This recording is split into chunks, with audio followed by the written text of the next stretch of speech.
الحمد لله رب العالمين والصلاة والسلام على سيد الأنبياء والمرسلين وعلى آله وأصحابه أجمعين أما بعد فأعوذ بالله من الشيطان الرجيم بسم الله الرحمن الرحيم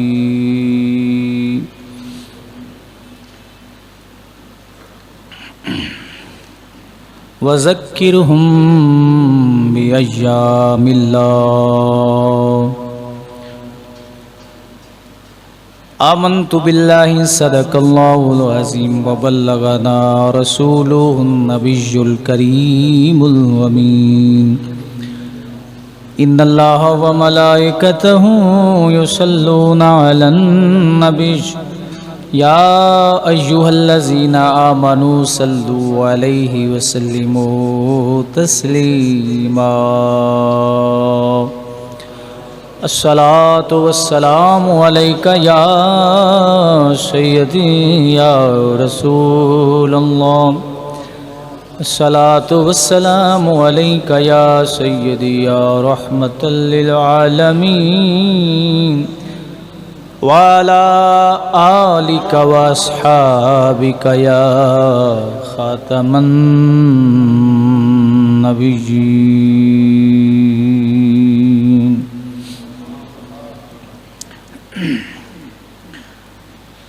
نثار تیری چہل پہل پہ ہزاروں عیدیں ربیع الاول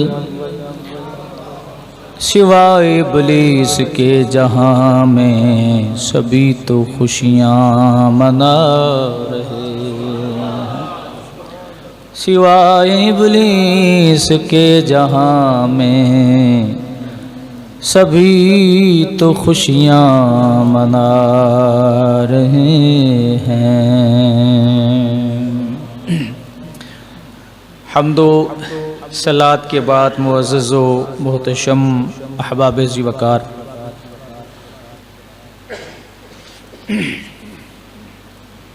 اللہ رب العزت نے قرآن مجید میں ارشاد فرمایا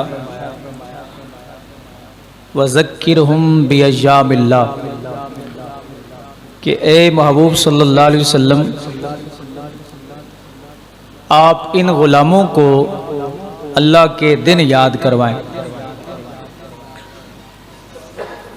یعنی اللہ کے دن یاد کروانے کا مطلب یہ ہے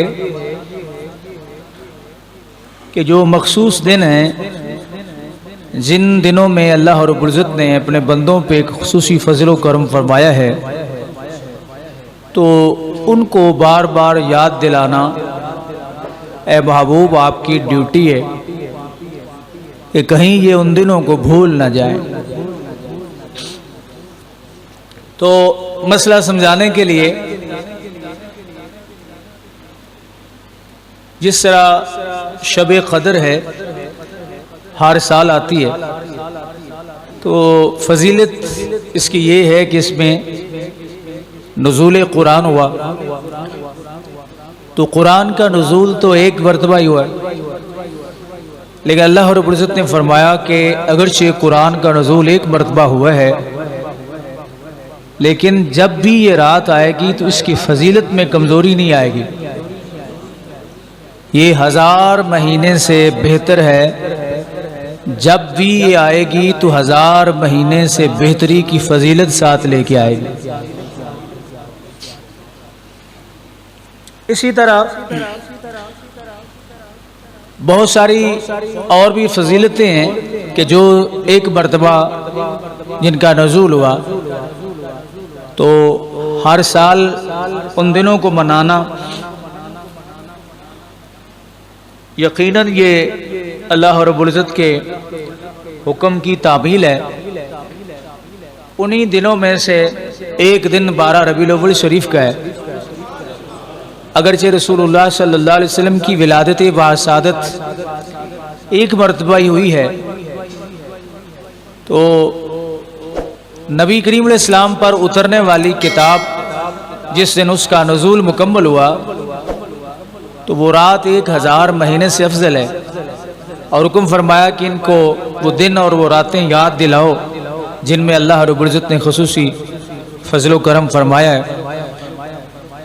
تو اگر قرآن کے نزول کی رات جو ہے وہ 1000 مہینے سے بہتر ہو سکتی ہے، تو عقلاً یہ بات سمجھ میں آتی ہے کہ صاحب قرآن کے نزول کی جو رات ہے، ان کی ولادت کی جو رات ہے، وہ کئی ہزار مہینوں سے افضل ہے، کیونکہ اگر صاحب قرآن نہ ہوتے تو قرآن دنیا میں اللہ رب العزت نہ بھیجتا۔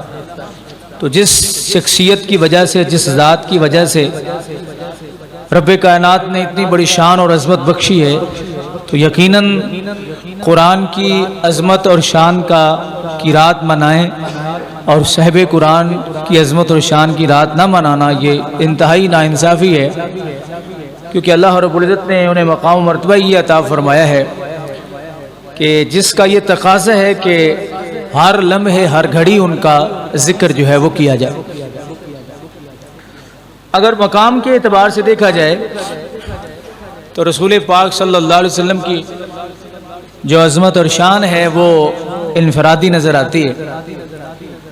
جتنے بھی انبیاء کرام علیہ السلام اس دنیا میں تشریف لائے ہیں،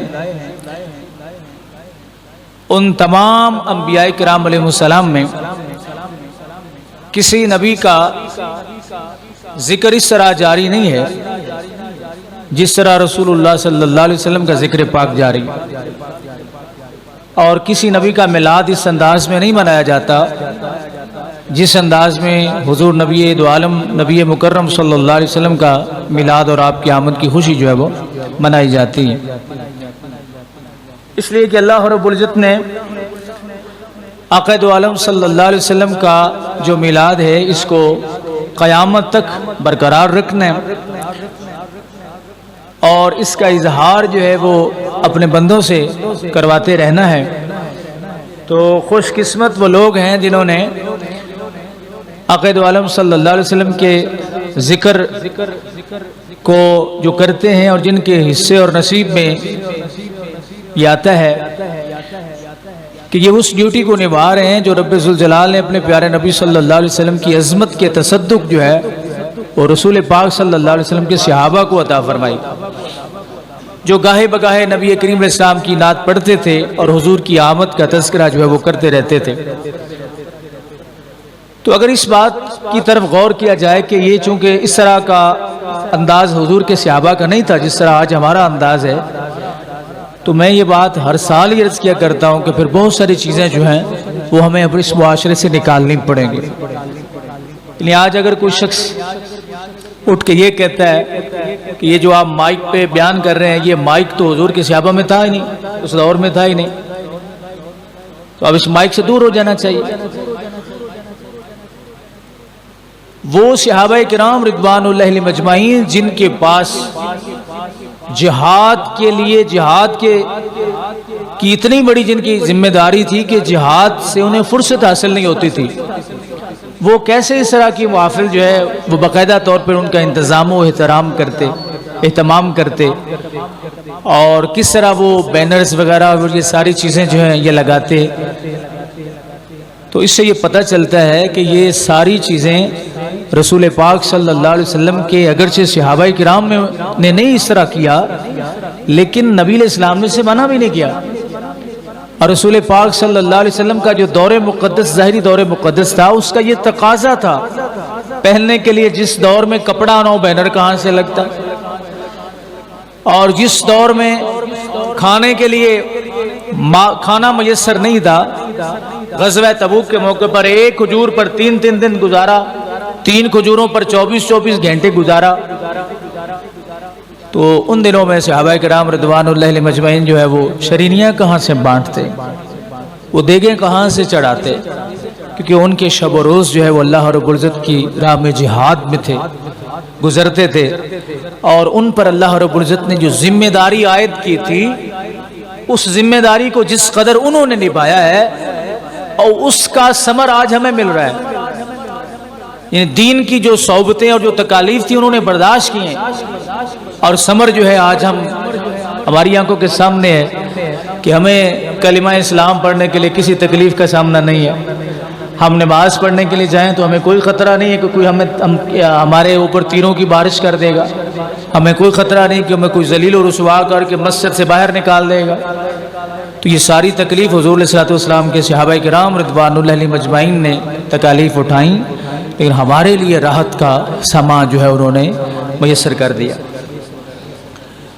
تو حضرت ذی وقار سوال یہ پیدا ہوتا ہے کہ رسول پاک صلی اللہ علیہ وسلم کے صحابہ تو حضور علیہ السلام کے سامنے موجود ہوتے تھے، دیکھتے رہتے تھے، اور نبی علیہ الصلوۃ والسلام سے فیض حاصل کرتے رہتے تھے، تو اس انداز میں انہوں نے میلاد نہیں منایا جس انداز میں آج ہم مناتے ہیں، تو اس میں ہماری پھر انفرادی کوئی شان ہے کہ کوئی نہیں؟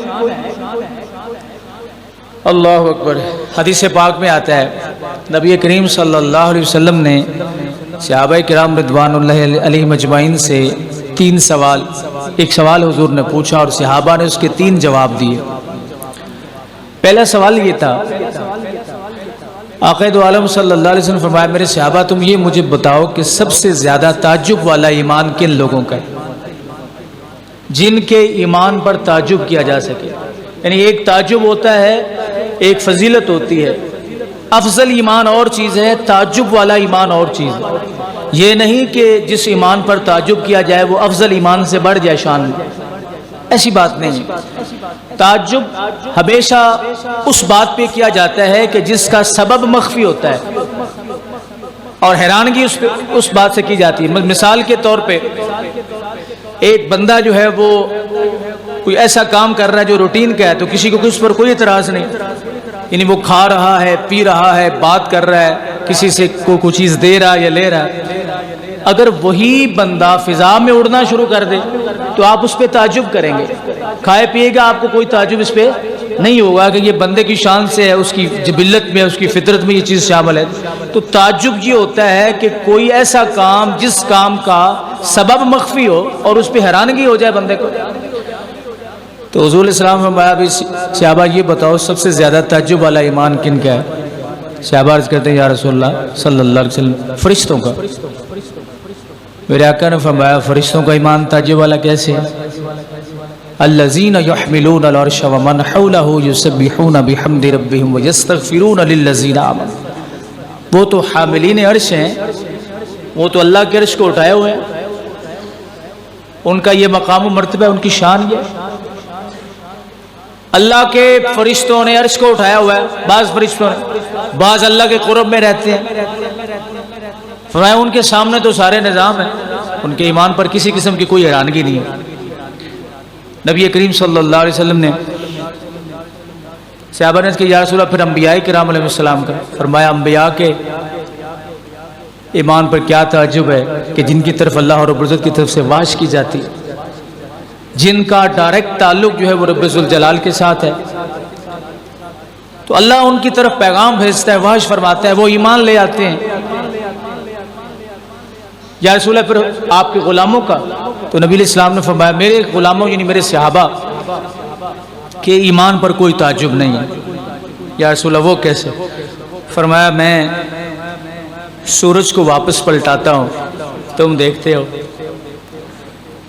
تم نے میرے معجزات دیکھے، میری انگلیوں سے مثال کے لیے عرض کر رہا ہوں، پانی چلتا ہے، پانی نکلتا ہے، تم دیکھتے ہو، جبریل مجھ پر قرآن لے کے اترتا ہے، تم دیکھتے ہو، دہیا قلبی کی صورت میں آتا ہے، اور میری کیفیت سے تمہیں اندازہ ہو جاتا ہے کہ اللہ رب العزت کی طرف سے قرآن کا نزول ہو رہا ہے، تم تو سارے جلوے بھی میرے دیکھتے ہو، تمہارے ایمان پر تعجب کیا ہے؟ تو صحابہ کرام رضوان اللہ علیہم اجمعین کے یا رسول اللہ خود ارشاد فرمائیں کہ کن لوگوں کے ایمان پر تعجب ہے؟ حضور نے فرمایا وہ لوگ جو بعد میں آئیں گے، جنہوں نے نہ مجھے دیکھا ہوگا، نہ تمہیں دیکھا ہوگا، نہ تمہیں دیکھنے والوں کو دیکھا ہوگا۔ یعنی ہمارے ایمان پر رسول کریم علیہ السلام نے تعجب فرمایا۔ آپ یہ بتائیں ہمیں کس نے بتایا اللہ ایک ہے؟ بتائیں جی، نبی علیہ السلام نے بتایا، نبی کریم علیہ السلام سے ہماری ملاقات ثابت ہے، صحابہ کرام سے، تابعین سے ہماری ملاقات ہی ثابت نہیں، لیکن ہمارے کان میں آ کے یہ آواز دی گئی اللہ ایک ہے اور اللہ کے نبی محمد مصطفیٰ اس کے سچے رسول ہیں، ہم نے سر جھکا لیا۔ آپ یہ بتائیں ہم میں سے کتنے ایسے لوگ ہیں جنہوں نے اپنی ماں کی گود میں آنکھیں کھولی اور جب سمجھ بوجھ کے قابل ہوئے تو ماں سے سوال کیا ہمارا رب کون ہے؟ اب ماں تجھے کس نے بتایا؟ کسی نے کبھی کوئی سوال کیا؟ یہ قرآن 30 پاروں والا جو ہمارے سامنے پڑا ہوتا ہے، اس قرآن کے بارے میں اگر میں آپ سے پوچھوں یہ قرآن کیا ہے تو آپ کا جواب کیا ہوگا؟ اللہ کی کتاب ہے۔ آپ کے پاس کیا دلیل ہے کہ یہ رب کی کتاب ہے؟ نہیں سمجھے؟ تو نبی علیہ السلام نے فرمایا کہ بس ان تک میرا پیغام پہنچے گا کہ اللہ ایک ہے، میں اللہ کا سچا رسول ہوں، قرآن اللہ رب العزت کی طرف سے مجھ پر اتری ہوئی کتاب ہے، وہ دوسری بات نہیں کریں گے۔ کیا مسئلہ ہے؟ وہ دوسری بات ہے،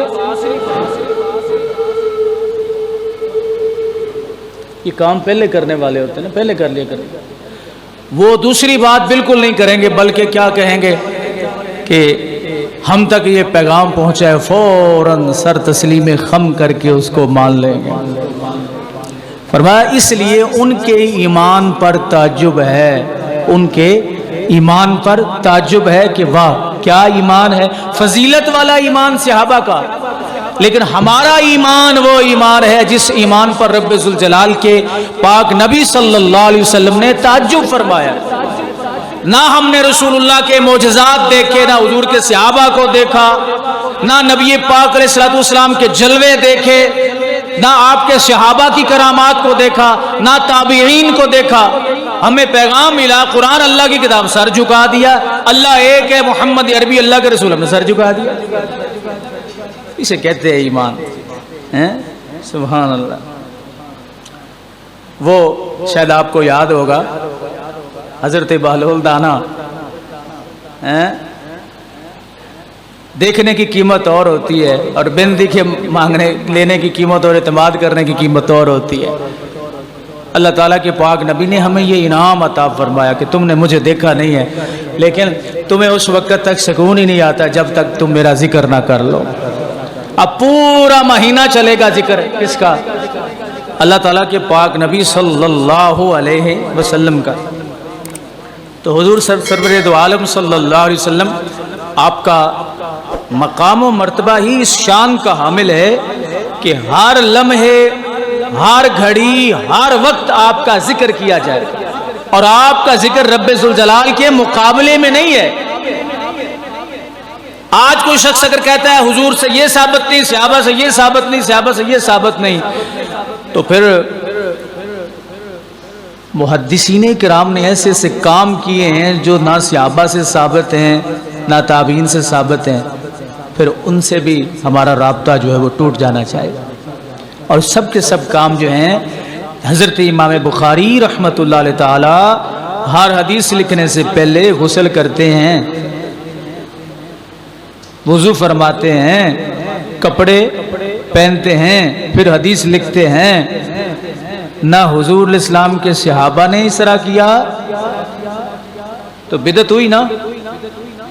ایک حدیث لکھنے سے پہلے کتنی بدعتیں جمع ہو گئیں، غسل بھی کرنا، وضو کرنا، کپڑے بھی پہننا، پھر آگے حدیث درج، کتنی بدعتیں جمع ہو گئیں۔ تو پھر امام بخاری بچ سکیں گے؟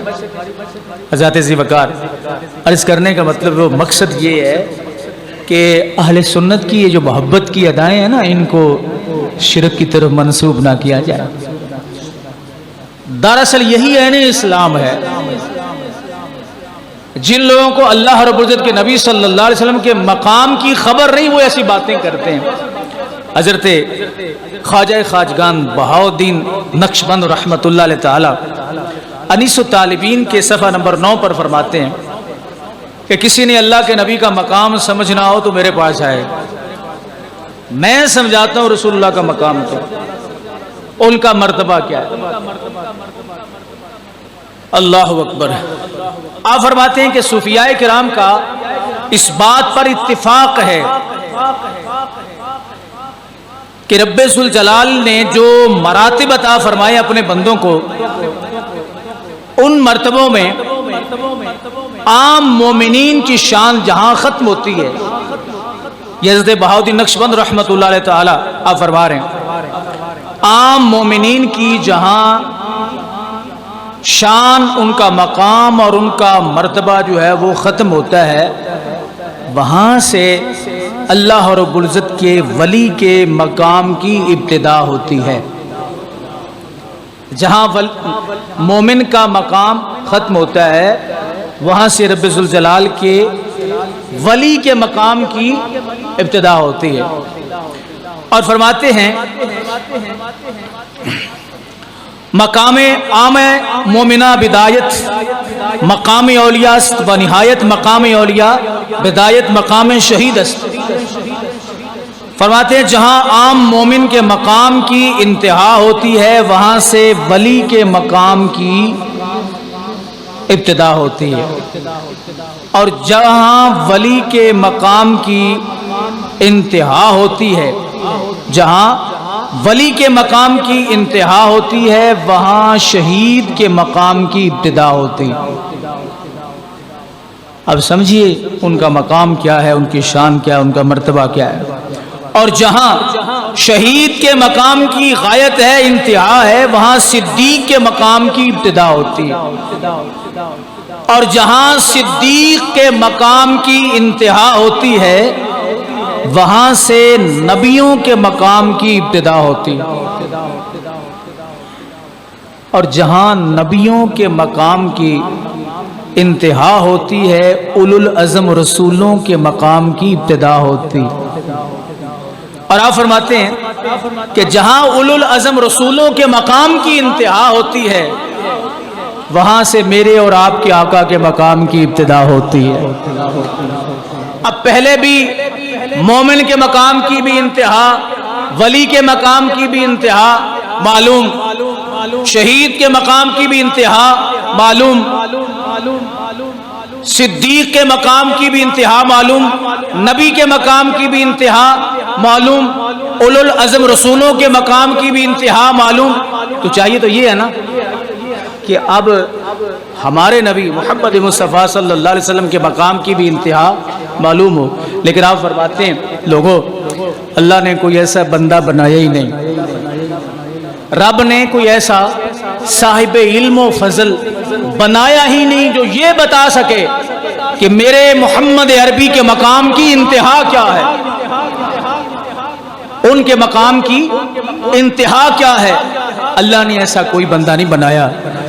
فاضل بریلوی رحمۃ اللہ علیہ تعالیٰ اس بارے میں کیا خوب فرماتے ہیں، آپ فرماتے ہیں آقا کوئی کیا جانے کہ کیا ہو، کوئی کیا جانے کہ کیا ہو، عقل عالم سے ورا ہو، سب سے اول سب سے آخر ابتدا ہو انتہا ہو، اور سب تمہارے در کے رستے، سب تمہارے در کے رستے، تم اس کی بارگاہ تک رسا ہو۔ رب ذوالجلال نے ایسا کوئی صاحب فضل بنایا نہیں جو بتا سکے، جو سنا سکے کہ محمد عربی کا مقام یہاں سے شروع ہوتا ہے، یہاں ختم ہوتا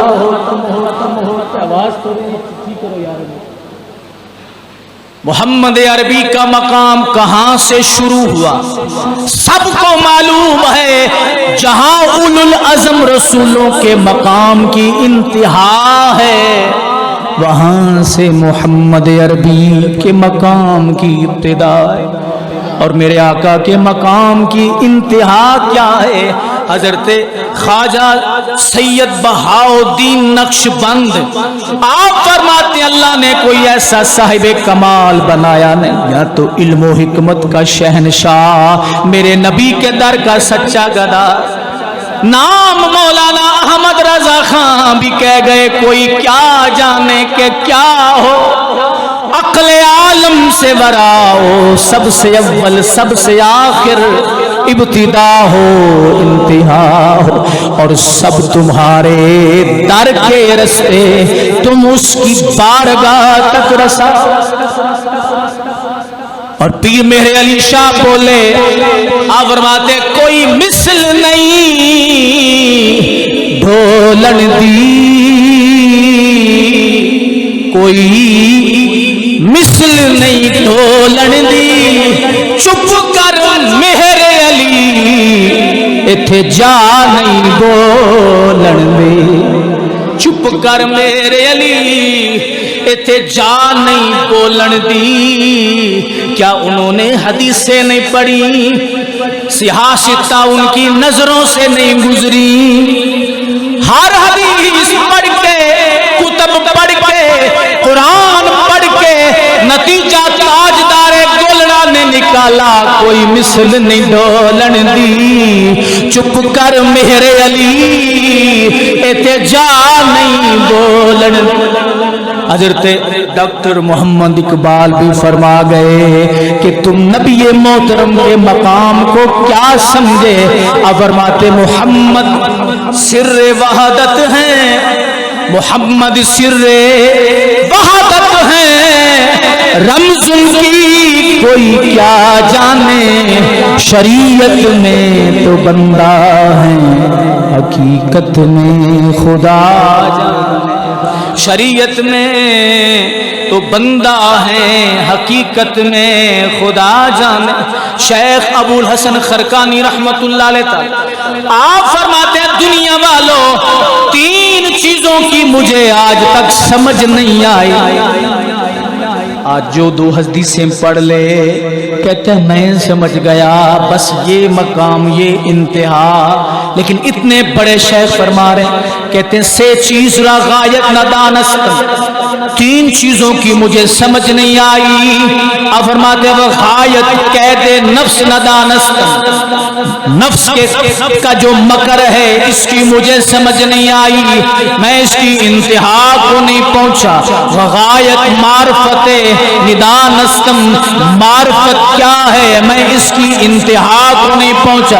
اور آپ فرماتے ہیں تیسری شے غایت درجات مصطفیٰ نادانستم، اور محمد عربی کے مقام کی مجھے سمجھ نہیں آئی کہ رب نے ان کے مقام کی انتہا کیا بنائی۔ ابتدا کی سمجھ تو سب کو آئی، پر انتہا کی سمجھ کسی کو نہ آئی۔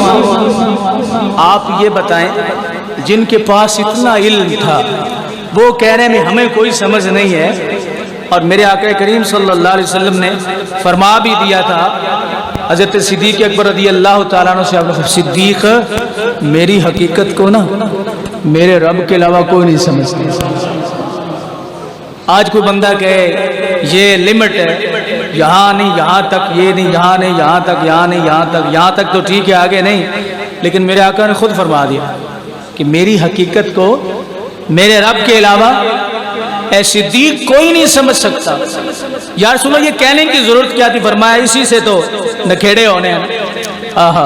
حضرت شیخ سعدی رحمت اللہ علیہ تعالی کیا خوبصورت فرماتے ہیں، آپ فرماتے ہیں یا صاحب الجمال، یا صاحب الجمال و یا سید البشر، اے صاحب جمال، اے بشر کے سردار، یا صاحب الجمال و یا سید البشر، من وجهك المنیر لقد نور القمر، لا يمكن الثناء كما كان حقه، بعد از خدا بزرگ تو ہی قصہ مختصر۔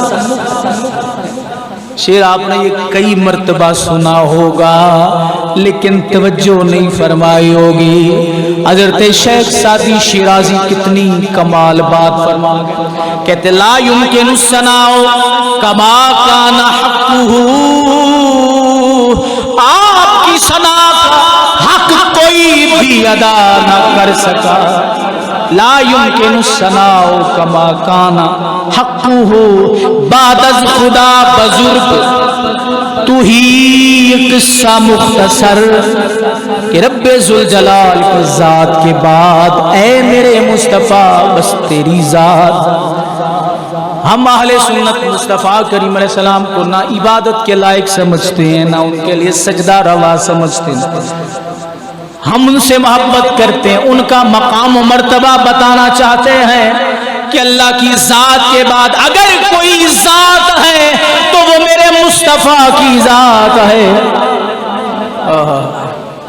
حضرت سیدنا آدم علیہ السلام جو تھے نا، اللہ تعالیٰ نے ان کو تمام چیزوں کا علم عطا فرمایا تھا اور فرشتوں نے آپ کو سجدہ کیا، لیکن میرے مصطفیٰ کریم علیہ السلام کی شان یہ ہے، آپ کا مقام مرتبہ یہ ہے، طبرانی شریف میں بھی ہے اور مسند فردوس کے اندر بھی یہ بات موجود ہے کہ رسول پاک صلی اللہ علیہ وسلم پر اللہ اور اس کے فرشتے اور قیامت تک آنے والے مومنین کیا کرتے ہیں؟ درود و سلام پڑھتے ہیں۔ تو حضور فرماتے ہیں جو بھی مجھ پہ درود و سلام بھیجتا ہے میں اس کے سلام کا جواب خود دیتا ہوں۔ آدم علیہ السلام کو چیزوں کا علم دیا گیا اور حضور کو غور نہیں فرمایا آپ نے۔ نبی کریم صلی اللہ علیہ وسلم کو اللہ تعالیٰ نے جناب آدم علیہ السلام کے بنسبت کمال علوم جو ہے وہ عطا فرمائے۔ آپ ہر اس شخص کو جانتے ہیں جو آپ پہ درود پڑھتا ہے، ہر اس شخص کو جانتے ہیں جو آپ پہ سلام کہتا ہے، اور حضور فرماتے ہیں ما من احد یسلم علی الا رد اللہ علی روحی، جب بھی میرا کوئی امتی مجھ پہ سلام پڑھے اللہ میری روح کو لوٹاتا ہے، حتی ارد علیہ السلام، میں اس کے سلام کا جواب خود دیتا ہوں۔ تو جس کے سلام کا جواب اللہ تعالیٰ کے نبی دیتے ہیں اس کو جانتے بھی ہوں گے، کیوں نہیں؟ اس کو جانتے بھی ہوں گے۔ تو نبی علیہ السلام کو کتنی چیزوں کا علم دیا گیا، قیامت سے لے کر ازل سے لے کر چلے دور مصطفیٰ سے لے کر قیامت تک کتنے بندے آئیں گے حضور سب کو جانتے۔ میرے نبی کی شان تو ایک طرف رہ گئی نا، جنت سے آیا وہ پتھر جو ہے کیا کہتے ہیں اسے؟ حجر اسود۔ وہ پتھر ایک سکینر ہے، جو بھی اس پتھر کے سامنے سے گزرے گا نا، حضور نے فرمایا قیامت والے دن وہ پتھر بتائے گا یہ میرے سامنے آیا تھا۔ عجیب حال ہے اس قوم کا، ماننے پہ آئیں تو ایک پتھر کے علم کو، اس کی شان کو مان جاتے ہیں، انکار کرنے پہ آئیں تو جس نے پتھر لگایا جس کی وجہ سے آیا اس کا انکار کر دیں۔ اب یہ بتائیے کہ پتھر کی یہ عظمت ہو سکتی ہے کہ جو بھی اس کے سامنے سے گزر جائے، جو بھی سامنے سے گزرے وہ اس کے نام کو بھی یاد رکھے، اس کے چہرے کو بھی یاد رکھے، نام و نسب کو بھی یاد رکھے، اور پھر قیامت والے دن حضور علیہ السلام نے فرمایا اس پتھر کو لایا جائے گا، کہے گا یا اللہ ایوی گزرے سے، یا اللہ ایوی گزرے سے، اے اللہ ایوی گزرے سے، ایوی گزرے سے، انہیں میں نے چمیا سے، ایوی میرے کو گزر انہیں استلام کیتا سے۔ پتھر کتنے لوگوں کو جانتا ہے؟ کیوں جی آپ کوئی اندازہ لگا سکتے ہیں؟ 1 2 3 4 5 6 7 8 9 قیامت تک کتنے لوگ آئیں گے جو اس پتھر کو دیکھیں گے اور وہ ان کو دیکھے گا؟ بے جان پتھر کی آنکھیں ہو سکتی ہیں، نہیں سمجھے بات؟ جس پتھر میں کوئی آنکھ موجود نہیں ہے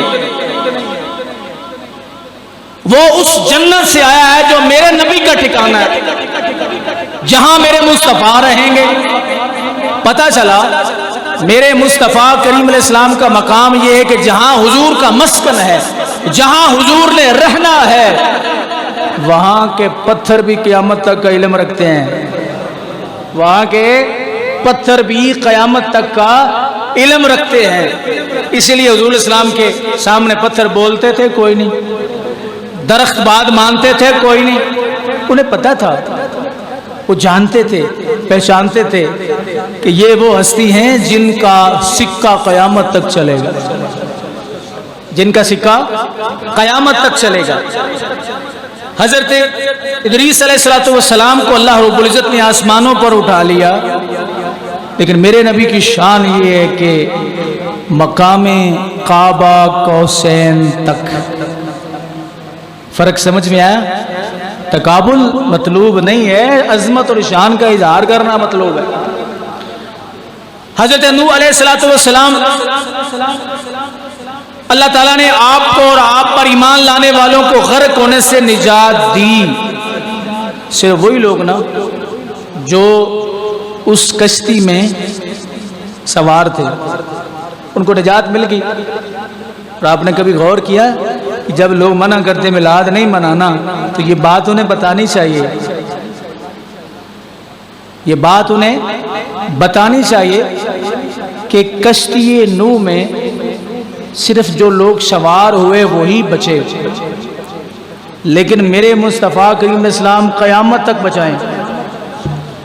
اللہ قرآن میں فرماتا ہے وَمَا كَانَ اللَّهُ لِيُعَذِّبَهُمْ وَأَنْتَ فِيهِمْ۔ اے میرے محبوب صلی اللہ علیہ وسلم، جب تک آپ ان لوگوں میں موجود ہیں میں ان کو عذاب نہیں دوں گا۔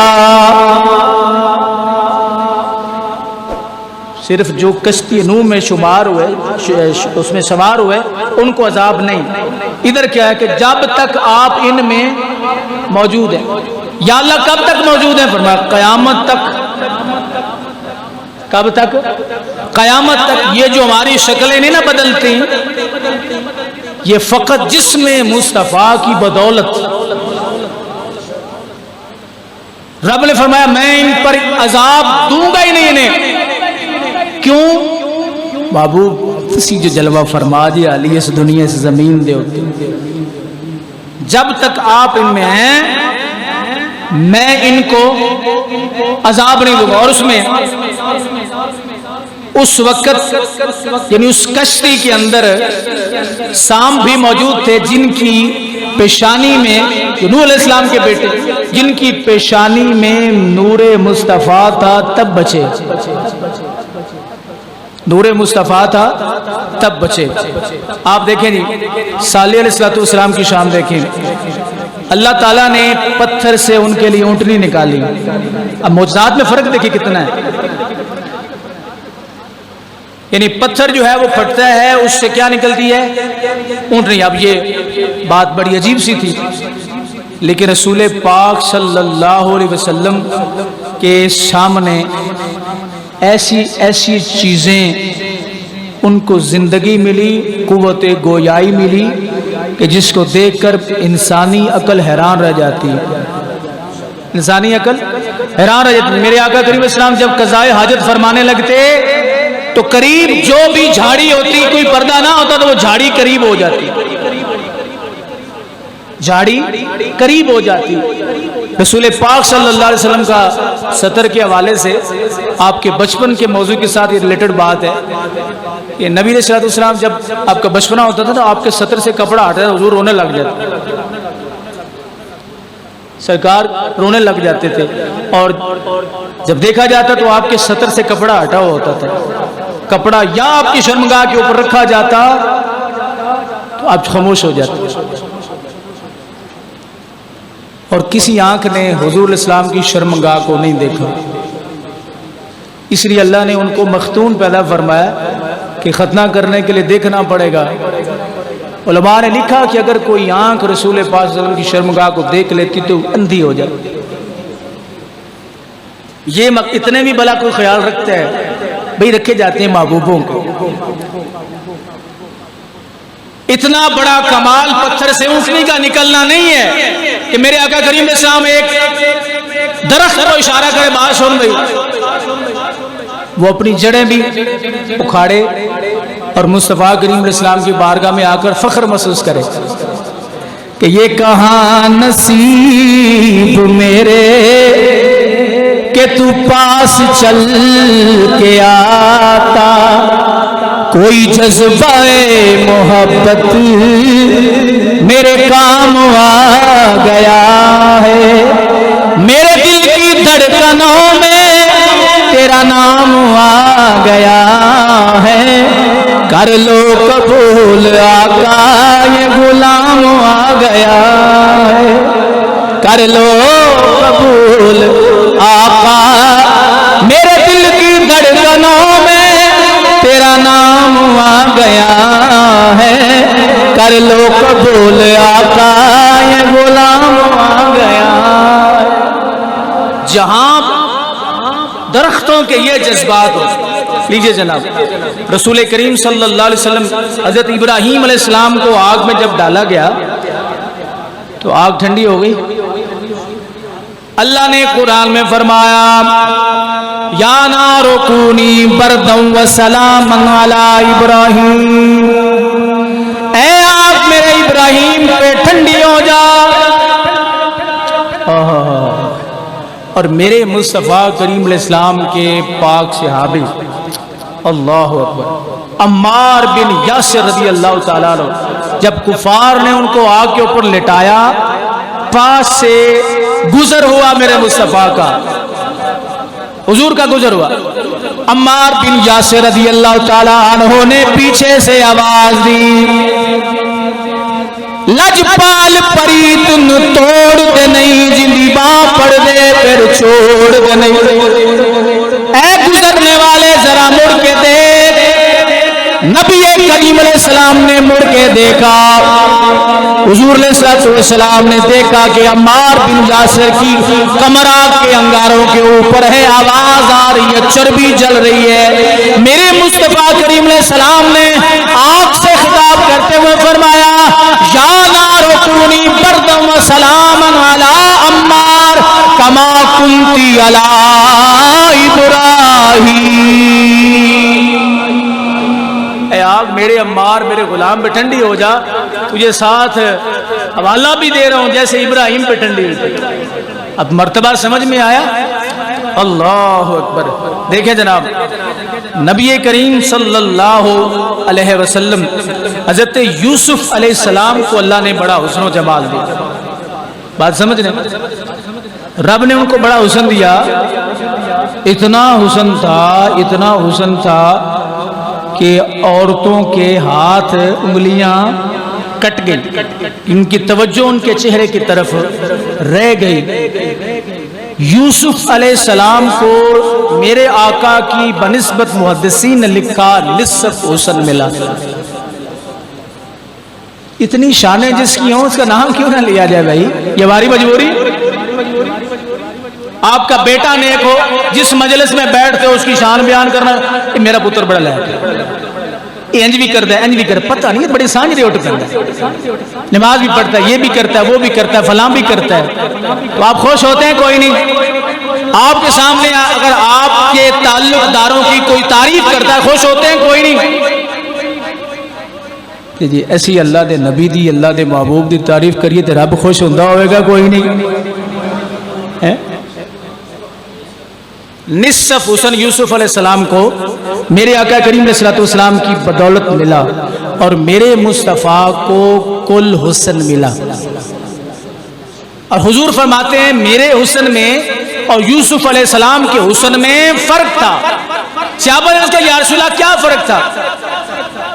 نبی کریم علیہ السلام نے فرمایا یوسف علیہ السلام کا حسن میٹھا تھا، میرا حسن نمکین ہے۔ یا رسول اللہ بات سمجھ میں نہیں آئی؟ فرمایا اس لیے کہ میٹھا بار بار نہیں کھایا جاتا، ایک مرتبہ جو کھا لیتا ہے سیر ہو جاتا ہے۔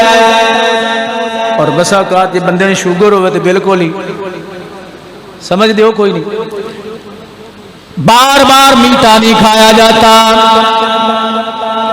ایک مرتبہ صبح کھائے دوپہر کھائے بندہ اک جاتا ہے، لیکن نمکین صبح بھی کھائے شام کو بھی کھائے بندہ اکتا نہیں رجتا نہیں.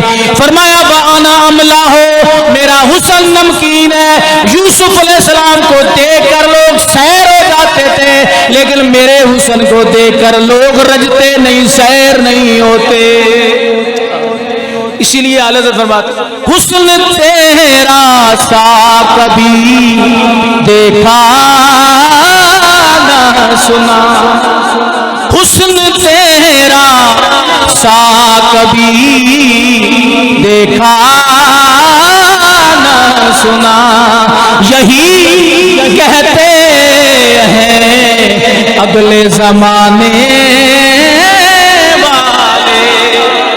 اگلے زمانے والے کون ہیں؟ حضرت جبریل امین. جبریل امین سے پوچھا گیا نبی علیہ السلام نے فرمایا جبریل بتاؤ کوئی مجھ جیسا دیکھا ہے؟ جبریل امین نے کہا فاقہ گردی دیم میرے بتا ورزی دیم بس یار خوبا کی دیم لیکن تو چیزیں دیگری. اے اللہ کے نبی میں نبیوں کے پاس گیا میں رسولوں کے پاس گیا ہر نبی دیکھا ہر رسول دیکھا پر تجھ سا تجھی ہی کو دیکھا. اس لیے پتہ یہ چلا الحمدللہ آج اہل سنت کا بھی یہی عقیدہ ہے کہ یا مصطفیٰ خیر الورا تیرے دیا کوئی نہیں. یا مصطفیٰ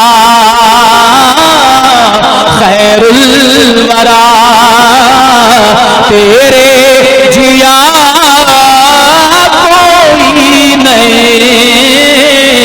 کنو کما میں تیرے جیا تیرے جیا کوئی نہیں. یا پتہ چلا ہمارا عقیدہ اور حضرت جبریل امین کا عقیدہ ایک عقیدہ ہے. جبریل نے بھی کہا ان جیسا کوئی نہیں اور الحمدللہ اہل سنت بھی آج یہی کہتے ہیں کہ ان جیسا کوئی نہیں. تو جس جیسا کوئی نہ ہو بندہ اس کے ذکر سے دور رہے. اللہ ہم سب کو عمل کی توفیق بخشے.